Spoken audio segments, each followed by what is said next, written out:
Duel Review is brought to you by SpiderWolf.com. On today's Duel Review, it's Batman Beyond, the series. I'm RJ. And I'm Nick. Let's get to it.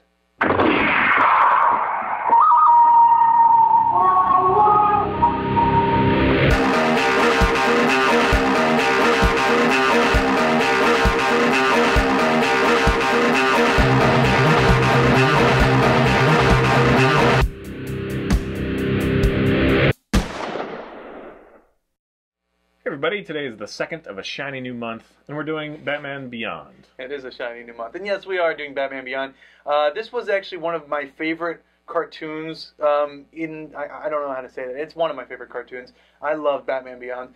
I loved Batman, the animated series, more because that show just is awesome, and it spurred like 10 different offshoots, this one being one of them. But this one as well spurred an offshoot, and that was... the Zeta Project, the Zeta being a character from Batman Beyond, Zeta being the robot thing, and I don't want to give too much away, but one wasn't as well loved as Batman Begins. Begins, you mean? Batman Beyond, sorry. Batman, yeah, the animated series is just, it has a special place. It is a classic, it is canon, it is perfect, you know, almost, you know. And so Batman Beyond is very solid, but it's, yeah, you can't compare the two, really. Right. But anyway. But you do have some returning voices, like for example Kevin Conroy, who I mean, he's always been Batman. He's got to be Batman. You know, it's just that's Batman's voice in my opinion. It's just so perfect. And so he comes back playing Bruce Wayne, and this is 40 years into the future of I don't know when. It's like sometime after Bruce Wayne has gotten old. And Terry McGinnis is the young boy who dons the mantle of Batman, and his father is murdered in the first episode, and he thinks it's the Joker's, but it turns out to be something else, and he's got to uncover the plot and all this stuff, and you meet a whole new cast of new villains and stuff. And that's not one thing that you really capitalize on. I mean, you talked about the Jokers. Jokers is now a gang, so it is in the future where everything is spacey and everything, and it's very different. So yes, I mean, there's still like odes to, and I love that part in the episode where it doesn't really, they're like taking another Joker to the initiation, and then they see like a skeleton with Joker's old uniform and little flower. So you're like, is that the real one? I mean, what happened? Blah, blah. That's a little fun little nod. But yes, it's very different. So all the villains that you love are pretty much taken out. Right, but every now and then you see them, and sometimes they come back, and I like the way that they bring them back. Like, for example, the issue with Bane and the Venom. That's kind of fun. Essentially what they do is they take the Venom and turn it into like steroid patches. It's called slappers. And you just slap them on and you gain strength. But it also obviously messes with your head. But then you have new things like splicers, who are people who augment their DNA with animal DNA, and they become these half-breeds. Which I think is a totally interesting idea. Unfortunately, it happens so rapidly. Like, it's hard to justify. Like, really, you grow horns and extra mass in like 2 seconds. Yeah, and then when you get the antidote, it goes away in 2 seconds. But yeah, again, this was made for TV, and this was, oddly enough, in spite of how dark and cyberpunk it is, it was tailored to be for children. Now, I never saw that until I rewatched it recently. But yeah, I guess it is more childish than Batman the Animated Series. I definitely see that, but the thing is that it does have, you know, like metal in it, and it has that kind of goth punk kind of thing. Right. So yes, and we had this conversation recently that I slightly, you know, see Batman Returns in here, you know, and how it might fit with the whole mutants thing, and all that stuff. But yeah, just a little bit. Right. So it's kind of fun. And Batman does have that armor that he wears. Yeah, and the whole thing is, you know, he used a gun, and that's why he's kind of retired officially. Right. Never again and whatnot. And then obviously in Returns he uses a gun all the time, but it's different. You know, yeah. He learns how. Oddly enough, Batman in the original comics did use a gun. He often dons a machine gun with Robin, and you know, so they kind of updated his lore to say, no, he's completely against guns. And one time during his role as Batman in the new Batman Beyond suit, he picked up a gun because he was in the middle of having a heart attack and he needed to defend himself. And so he vowed never again. He locked away everything, closed up the Batcave, and that was the end of it until Terry came along and said, I need help. I know you're the Batman. You know, and that gets explained in the first episode. You know, I want to become the Batman to avenge my father's death and to fight crime. So what are your favorite parts of this? Because you talk about it all the time. You bring it up all the time. It's true. I like this series because Two of my favorite comic book superheroes are Batman and Spider-Man, and Terry McGinnis is that kind of character where he's got to deal with school, he's got to deal with working, and he's got to deal with being a superhero, although obviously his financial problem is never an issue because Batman kind of funds him. But then he's got the issues with his brother, the young Matt, his mom, he's dealing with his friends and his girlfriend, and falling in love with one of the enemies. Has this ever happened to you, Batman? Yes, of course. Let me tell you all about Selena Kyle. So there is a lot going on that I love.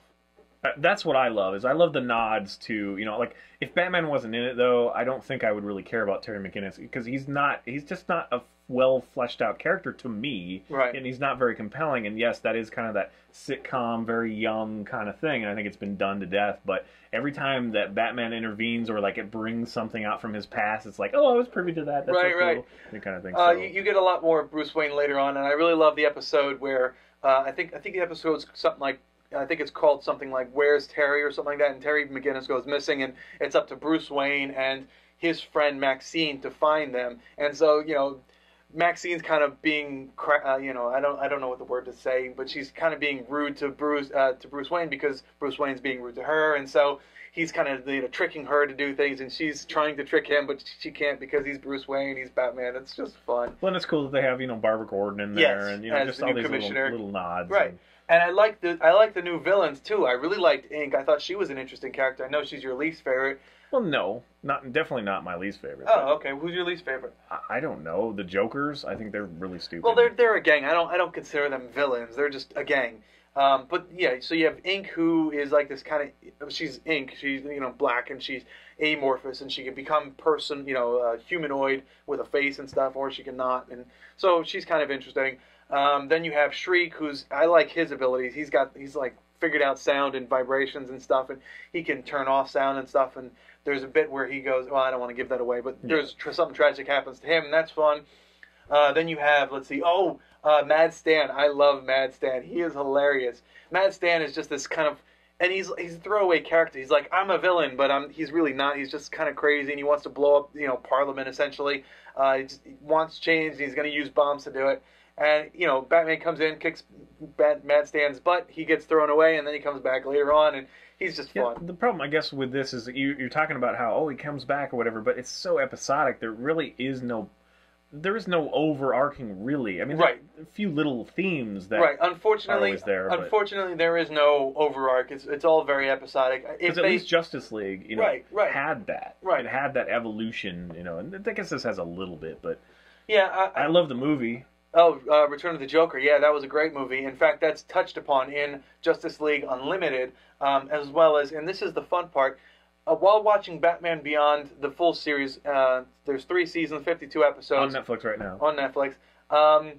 While watching that, I was expecting to find that last episode where it's revealed Terry McGinnis' true origins, and it never did. And I'm like, what is this? Well, apparently in Justice League Unlimited, the season finale, that episode, is the essentially finale of Batman Beyond as well. And actually we'll be reviewing that probably next week or the week after. Right, so. But that explains a lot, and I was expecting that episode, and I just, I'm not compelled by that explanation at all, but we shouldn't really... Right, I don't want to talk about it. So yeah, I really do like the series. I like the Terry McGinnis. I like his outfit. I like his powers, although it's not as cool as Batman was, because Batman, although they do throw that in there, to overcome.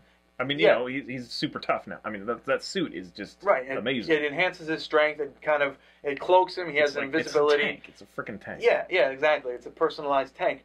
So that's less compelling to me. But when he loses the suit, or when the suit gets taken over, or whatever, I don't know how to say that without giving anything away. But it is fun to see him trying to deal with being Batman of the past. Yeah, and also just his little things with Bruce Wayne as well, because he kind of takes the Oracle role, kind of thing more often than Bruce Wayne does, yeah. So, yes, I agree that his character is kind of just what it needs to be to make it all fun and work together. I'm not compelled by him on his own. That's all I would say. But I think this is a very solid animation, and if you missed it for whatever reason, I think a lot of people did. I missed it because it was just a little bit too...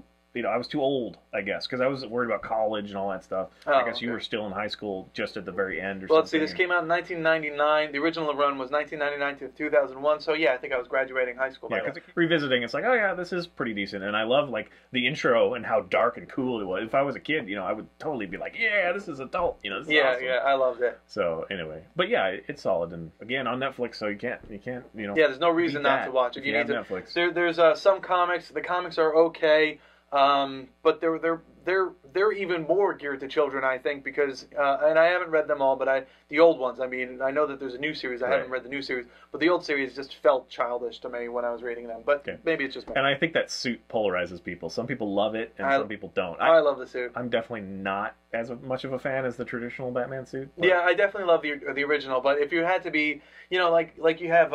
He should be like Flying Squirrel Man. Flying Squirrel Man? I don't know about that. Well, what's that in the Batman Incorporated universe? There's the Black Batman. What is his name? Jet Black or Black Jet Batman or whatever he is. Incorporated. Yeah, but I think that if he had that kind of style, if the Black Batman had that kind of style, I think it'd be more interesting. Yeah. The big red bat. I think that's awesome. All right, guys. Well, if you're interested in the Batman animations, this is not one you should miss. Right. All right, guys. Thanks for watching. Please subscribe to our YouTube channel and follow our great playlist. Game Lab's been a lot of fun. Yes, it has. And please leave comments. We love comments. And you can help support us by buying our wares at spiderwolf.com. That's right. T-shirts, a card game, art print, short stories, and more. See you later. Kickstarter coming soon. Oh. And if you have any animations to recommend, we pretty much watched all of the ones that are like DC and Marvel. Yeah. We're getting to all of them. Almost. Our movie this week is Raising Arizona. Did you watch the show? Yeah, I did. We're talking about Pokemon. Yeah. I watched the Pokemon show actually I was old enough, I'm a couple years older than you, and I watched it actually because I knew my nephew watched it, and I was trying to calm my sister down because she was like, it's horrible because it teaches you how to fight or whatever, and like there was this whole backlash against it. There was like a whole bunch of people that were saying it was bad or whatever. I was like, no, it shows you, like perseverance and kindness and, all sorts of stuff. I mean, yes, you are kind of like pitting your slaves against each other, Yeah. So that is kind of, but they're, made up animals. So it teaches lots of good stuff. They were essentially glorified cockfights in dog pits. That's what it was. Well, then that sounds horrible. Yeah, it is horrible. This made me a liar. It is hard. Anyway, there was a lot of things. I collect this cute thing. Now I'm gonna have him fight another one. Yeah. But yeah, no, I like the Game Boy games. I played the hell out of the first one. I think I played one. I don't remember which one. Yeah, and then the Game Boy Advance one, which I don't really remember the name of. I played that one. I just missed that whole thing. And like Pokemon Snap, I remember people being like so excited, and then the reviews are like, "This game is so boring." Well, where you take pictures. Yeah. I got that for my sister. Ah. Yeah. Well, at least you didn't get it for yourself. Yeah. No. And then there was the Hey You Pikachu or whatever, the one with the microphone. Yeah, I got her that one too. And why are we talking about Pokemon? Because we're doing Batman Beyond. How does that tie in together? Perfectly. He's kind of, Bruce Wayne's little pet that he summons to fight evil. I didn't realize this, but the dog that Bruce Wayne has is named Ace. Ace was Bat Dog from the 1960s comic book. You can call him Bat Dog. He does? Yeah, once. Oh, I didn't know that. Are you going to be able to tuck this episode? Because you were very close the whole time. You're like this the whole time. Or do you want to just move it? I don't know. Can you contain your elbows for one episode? My elbows like to just spread out. I can't help it. Okay.